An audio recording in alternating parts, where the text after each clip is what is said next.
Sir ఇప్పుడు Hydraa commissioner Ranganath ఎవరైతే ఉన్నారో తెలంగాణ హైకోర్టు అయితే అతన్ని తొలగించాలి అంటూ జారీ చేయడం జరిగింది ఆదేశాలు. సో అతన్ని తొలగించే అవకాశం ఉందంటారా సార్? ఎందుకంటే రేవంత్ రెడ్డి కాపాడుకుంటూ వస్తున్నారు కాబట్టి. సో రంగనాథ్ గారు యాక్చువల్గా కోర్టు ధిక్కారానికి పాల్పడుతూ వస్తున్నారు. అవును. ఇది ప్రస్తుత ప్రభుత్వంలో ఒక నార్మల్ బిహేవియర్ అయిపోయింది. ఓన్లీ రంగనాథ్ గారికి అని కాదు, అవును. ఏ డిపార్ట్మెంట్ వాళ్ళైనా సరే కోర్టు ఉత్తర్వులు ఎవరిని తీసుకొస్తే దాన్ని పక్కన పెట్టేస్తున్నారు అనమాట. దాన్ని ఎగ్జిక్యూట్ చేయట్లేదు. సో ఇది ఒక ఇన్సిడెంట్, 2 ఇన్సిడెంట్స్ కాదు. రంగనాథన్ గారు ఆల్మోస్ట్ 63 కోర్టు ఉత్తర్వులని ధిక్కరించడం జరిగింది.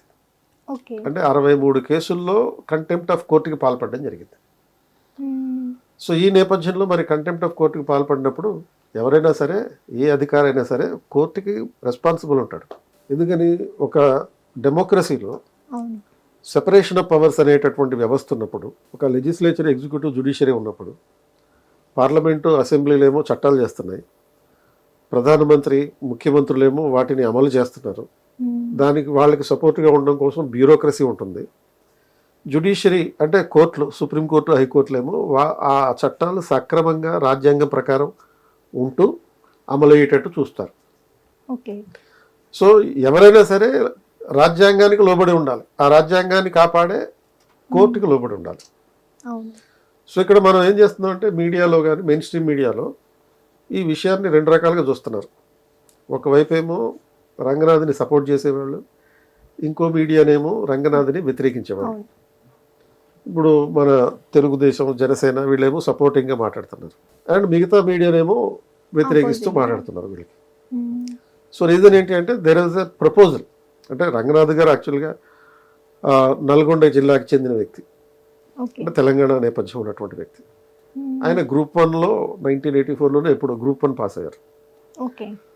ఆ తర్వాత అంటే డిఎస్పి క్యాడర్లో, ఆ తర్వాత ప్రమోషన్ వచ్చి ఐపీఎస్ అయ్యారు.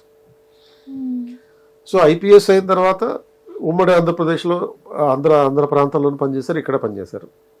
ఇప్పుడు ఆయన తెలంగాణ క్యాడర్కి రావడం జరిగింది. సో ఈ తెలంగాణ క్యాడర్కి వచ్చిన తర్వాత హైడ్రా అనేటటువంటి ఒక వ్యవస్థని, రాజ్యాంగ విరుద్ధమైనటువంటి వ్యవస్థను ఏర్పాటు చేసి, రాజ్యాంగబద్ధమైంది కాదండి, ఆ రాజ్యాంగ విరుద్ధమైన వ్యవస్థ ద్వారా ఇతనికి కొన్ని బాధ్యతలు అప్పచెప్పి, ఎవరెవరైతే ఈ తెలంగాణ ప్రాంతంలో కొన్ని అనుమతులకు వ్యతిరేకంగా, అంటే పర్టికులర్గా పర్యావరణ అనుమతులకు వ్యతిరేకంగా నిర్మాణాలు చేయడం జరిగిందో వాటన్నిటినీ తొలగించాలనేటటువంటి రెస్పాన్సిబిలిటీ. అందుకే దీనికి ఏం పేరు పెట్టారు, డైరెక్ట్గా అలా కాకుండా అక్రమ నిర్మాణాలు తొలగించడం అని కాకుండా ఈ హైడ్రా అనే పేరు పెట్టారు. సో అంటే ఏంటి, ఇది హైడ్రా దేనికి సంబంధించింది, డిజాస్టర్ మేనేజ్మెంట్ రెస్పాన్స్కి సంబంధించి. ఇప్పుడు ఒక చెరువుని కబ్జా చేస్తే ఏమవుతుంది, వర్షం పడ్డప్పుడు నీళ్లు రావడం జరుగుతుంది, నీళ్ళు వచ్చి ఆ చెరువు ప్రాంతంలోకి వెళ్తాయి. ఆల్మోస్ట్ హైదరాబాద్లో ఒకప్పుడు 2000 చెరువులు ఉండేవి. సిటీ ఆఫ్ లేక్స్ అని దీనికి యాక్చువల్గా పేరు. సో 2000 చెరువులు ఇప్పుడు 100-200 ఉన్నాయి అంతే. ఎందుకు, మిగతా చెరువులన్నీ ఆక్రమణలకు గురైనప్పుడు ఏమవుతుంది, ఇప్పుడు సపోజ్ మీకు ఎవ్రీ సీజన్లోను, మాన్సూన్ సీజన్లో కుకట్పల్లిలో చూడండి, చాలా చెరువులు ఆక్రమించారు. దానివల్ల ఏమైంది, ప్రతిసారి కూడా మాన్సూన్ సీజన్లో వరదలు వచ్చేస్తుంది.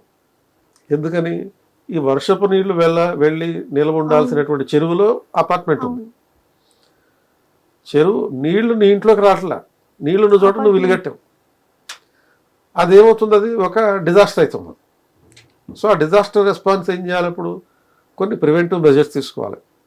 ప్రివెంటివ్ మెజర్ అంటే ఆ డిజాస్టర్ రాకుండా నివారించడం కోసం ఈ అక్రమ కట్టడాలను తొలగించాలి. ఇది ఆబ్జెక్టివ్ బాగుంది, ఎగ్జిక్యూషనే కొంచెం ప్రాబ్లమాటిక్. చెరువుల్ని రక్షించడం అనేటటువంటి ఆబ్జెక్టివ్ బాగుంది, ఎగ్జిక్యూషన్లో 2 రకాల సమస్యలు. ఒక ఇష్యూ ఏంటి అంటే పొలిటిసైజేషన్, అండ్ ఇంకో ఇష్యూ ఏంటంటే బ్యూరోక్రటిక్ ఓవర్లాపింగ్.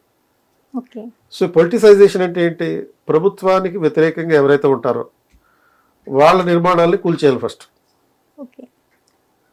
ప్రభుత్వానికి అనుకూలంగా ఉండేవాళ్ళు వాళ్ళ నిర్మాణాలకి రక్షణించాలి. అంటే ఏదో కారణం చెప్పి వాళ్ళని తొలగించకూడదు. ఇప్పుడు ఓవైసీ గారు ఉన్నారు, ఆయనకు కొన్ని కాలేజీలు ఉన్నాయి, ఆ కాలేజీలు చాలా ఈ కబ్జా చేసిన ప్రాంతాల్లో, నీళ్ళ ఎస్టీపీ ప్రాంతాల్లో కట్టేశారు. మరి అటువంటి వాటిని కోల్చట్ల. ఇప్పుడు సపోజ్ మిగతాయి లైక్ ఒక శ్రీ చైతన్య వాళ్ళ కాలేజ్ ఒకటి ఉంది, దాన్ని కూల్చేశారు. Middle of the academic year కూల్చేశారు కుకట్పల్లిలో.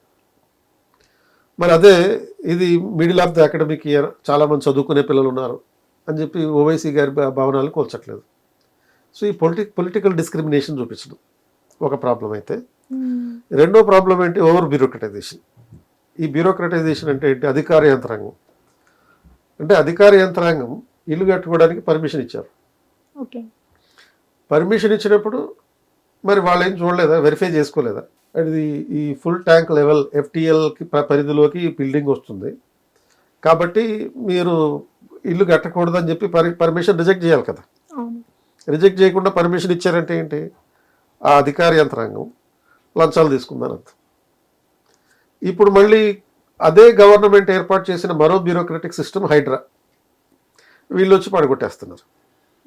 ఇప్పుడు రిజిస్ట్రేషన్ ఆఫీస్లో రిజిస్టర్ చేస్తున్నారు ఈ బిల్డింగ్ ప్రాబ్లం కట్టుకోండి అని చెప్పి. అది రిజిస్ట్రేషన్ అయినప్పుడు ఇది కరెక్టే బాగానే ఉంది అని చెప్పి బ్యాంకులేమో లోన్లు ఇస్తున్నాయి. బ్యాంక్ లోన్ తీసుకుంటున్నాడు, ఇల్లు కట్టుకుంటున్నాడు. పర్మిషన్ ఇచ్చినోడేమో లంచం కూడా తీసుకుంటున్నాడు. లంచం తీసుకోకుండా ఆ పర్మిషన్ రాదు. ప్లస్ మళ్ళీ కొన్ని బిల్డింగులకి అయితే, అపార్ట్మెంట్ లాంటి బిల్డింగులకి అయితే ఫైర్ డిపార్ట్మెంట్ వాళ్ళు కూడా పర్మిషన్ ఇవ్వాలి. మరి వాళ్ళైనా చూసి చెప్పాలి కదా ఇది FTL పరిధిలోకి వస్తుందని చెప్పి, వాళ్ళు చెప్పరు. అండ్ మరి ఇటువంటి నేపథ్యంలో ఈ హైడ్రా అనేది వాళ్ళ పని ఆబ్జెక్టివ్ అయితే బాగానే ఉంది, కానీ పొలిటిసైజేషన్ వల్ల, బ్యూరోక్రటైజేషన్ వల్ల, బ్యూరోక్రటిక్ ఓవర్లాపింగ్ వల్ల ఏమవుతుందంటే హైడ్రా పనితీరు మీద తీవ్రమైనటువంటి విమర్శలు ఉన్నాయి. హైడ్రా ఒకవైపు ఏమో ధనవంతులకి అనుకూలంగా ఉంది అని చెప్పి ఒక విమర్శ, అండ్ పేదవాళ్ళకి వ్యతిరేకంగా ఉంది. కష్టపడి అప్పులు తీసుకుని కట్టుకున్న వాళ్ళకి, తర్వాత చిన్న చిన్న గుడిసెలు వేసుకున్న వాళ్ళకి, వాళ్ళ గుడిసెలన్నింటినీ తొలగించేస్తున్నారు అనే ఆస్పెక్ట్. సో ఈ నేపథ్యంలో చట్ట ప్రకారం వీళ్ళు పనిచేయాలి, కానీ వీళ్ళు చట్ట విరుద్ధంగా పనిచేస్తున్నారు. సో చట్ట ప్రకారం పనిచేయడం అంటే ఏంటి, నువ్వు హైకోర్టు ఇది సపోజ్ నువ్వు నోటీస్ ఇస్తావు, నోటీస్ ఇచ్చిన తర్వాత ఆ నోటీస్కి కనీసమైన టైం ఇవ్వాలి. ఒక 20 రోజులు 21 రోజులు టైం ఇచ్చి వెకేట్ చేయడం ఏదో ఒకటి చేయించాలి.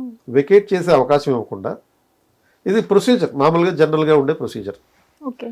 సో నువ్వు అక్రమ నిర్మాణం అయితే పర్మిషన్ ఇవ్వకూడదు. పర్మిషన్ ఇచ్చావంటే, అంటే ఎవరు రిజిస్ట్రేషన్ ఆఫీసులో పర్మిషన్ ఇచ్చారు కట్టుకోవడానికి, పర్మిషన్ ఇచ్చేవంటే అది అక్రమ నిర్మాణం కాదు. ఏదో ఒకటి ఉండాలి, అయితే అక్రమ నిర్మాణం అవ్వాలి. అక్రమ నిర్మాణం అయితే పర్మిషన్ ఇవ్వకూడదు, పర్మిషన్ ఇచ్చావంటే అక్రమ నిర్మాణం కాదు. ఒకవేళ నీకు రెండు డౌట్ ఉంటే నోటీస్ ఇస్తాం, ఖాళీ చేయండి ఇది అక్రమ నిర్మాణం అని చెప్పి. నోటీస్ ఇచ్చినప్పుడు ఎన్ని రోజులు ఉండాలి, 20 రోజులు, కనీసం 21 రోజులు ఉండాలి. ఈ లోపల కోర్టుకి వెళ్ళి దానికి స్టే ఏదో ఒకటి తెచ్చుకోవాలి. అండ్ ఇలా స్టే తెచ్చుకున్నటువంటి 63 కేసుల్లో దానికి గౌరవించకుండా అధికార యంత్రాంగం నాకు పొలిటికల్గా సపోర్ట్ ఉందని చెప్పి ఏం చేశారు, ఆ కోర్టు ధిక్కారానికి పాల్పడ్డారు. సో మరి కోర్టు ధిక్కారానికి పాల్పడ్డం అంటే రాజ్యాంగ ధిక్కారం చేసినట్టే. అందుకే హైకోర్టు చాలా తీవ్రమైనటువంటి ఒక వ్యాఖ్య చేసింది. ఏమని, మీరు ఈ రకంగా చేస్తున్నారు, ఆల్రెడీ మీరు పోలీస్ డిపార్ట్మెంట్, కోర్టు ధిక్కారానికి పాల్పడితే నేరం, ఆ శిక్ష ఏంటి, 6 నెలల జైలు, యాక్చువల్గా 2,000 రూపాయలు ఫైన్. సో ఈ కోర్టు ధిక్కార నేరానికి విధించబడేటటువంటి శిక్ష అది. అండ్ నువ్వు క్షమాపణ చెప్తావా, మరి దీన్ని ఉపసంహరించుకుంటావంటే ఇచ్చిన క్షమాపణ కూడా సారీ అన్నట్టుగా చెప్పారు. అంటే లిఖితపూర్వకంగానే, అంటే ఆ క్షమాపణ కూడా దాంట్లో ఎక్కడా కూడా ఎక్స్క్యూజ్ అడుగుతున్నట్టుగా లేదు, మమ్మల్ని కమాండ్ చేస్తున్నట్టుగానే ఉంది. అండ్ కాబట్టి మిమ్మల్ని అసలు ఇతన్ని కనుక తొలగించకపోతే, డిస్మిస్ చేయకపోతే, మేము అంటే ఈ విధుల నుంచి తొలగించకపోతే మిలిటరీని దించి ఇతన్ని కస్టడీలోకి తీసుకోమని ఉత్తర్వులు ఇస్తాం. అంటే కోర్టు యూజువల్గా ఇటువంటి వ్యాఖ్యలు చేయదు, మిలిటరీని దించడం అనేటటువంటి వ్యాఖ్యలు. అంతవరకు వెళ్ళారంటే ఏంటి, ఈ డిపార్ట్మెంట్ కోర్టు చెప్పిన మాటలు వినట్లేదు. అంటే యూజువల్గా అధికార దుర్వినియోగం అనేటటువంటిది ఒకటి ఉంటుంది, అధికార పరిధి దాటి వ్యవహరించడం అనేది ఒకటి ఉంటుంది. అండ్ అంటే అధికార పరిధి దాటి అంటే నాకున్న అధికారాన్ని మించి ఎక్కువ అధికారాలు ఉపయోగించుకోవడం. అండ్ ఈ రెండింటిని మించినటువంటిది ఏంటి అంటే రూల్ ఆఫ్ లా, చట్టబద్ధ పాలన. ఆ చట్టబద్ధ పాలనకి లోబడి నువ్వు పరిపాలన చేయాలి. సో నీకు పరిపాలన చేసే అధికారం ఇచ్చారు, ముఖ్యమంత్రి సపోర్ట్ ఉంది, లేకపోతే ఇంకో రకంగా ఉంది అని చెప్పి కోర్టుకి ఆన్సరబుల్గా ఉండకూడదు. అంటే everybody must be including prime minister, okay. ప్రధానమంత్రితో సహా ముఖ్యమంత్రి అయినా సరే ఎవరైనా సరే కోర్టుకి ఆన్సరబుల్. అది ఏ కోర్టు అయినా సరే.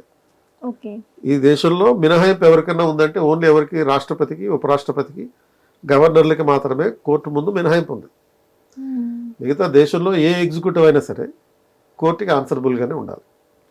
సో ఆన్సరబిలిటీ లేకపోతే తొలగించమని చెప్తారు. ఓకే. తొలగించకపోతే ఏం జరుగుతుంది, మిలిటరీని కూడా దించుతారు. కాకపోతే ఇప్పుడు హైకోర్టు ఇచ్చినటువంటి ఉత్తర్వు కాబట్టి ఇది సుప్రీంకోర్టులో అప్పీల్ చేయొచ్చు. హిట్ టీవీ యాప్, ఇందులో short news, live news, entertainment shows, movies, digital magazines తో పాటు మీ జిల్లా వార్తలను కూడా ఫ్రీగా చూడొచ్చు. ఇంకెందుకు ఆలస్యం, వెంటనే హిట్ టీవీ యాప్ ని డౌన్లోడ్ చేసుకుని ఫ్రీగా ఎంటర్టైన్మెంట్ పొందండి. Hit TV app. Hit TV app.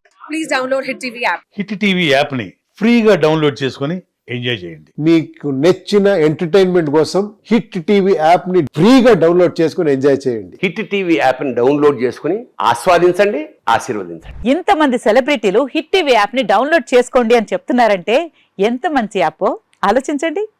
America America America అమెరికాలో చదవాలనుకునే వాళ్ళకి విశ్వసనీయమైన పేరు మన శౌర్య కన్సల్టెన్సీ. UK లో 1 year masters, UK లో 1 year masters, 2 years work permit up to 5 years visa. Contact Saurya Consultancy. Contact 89851 89851.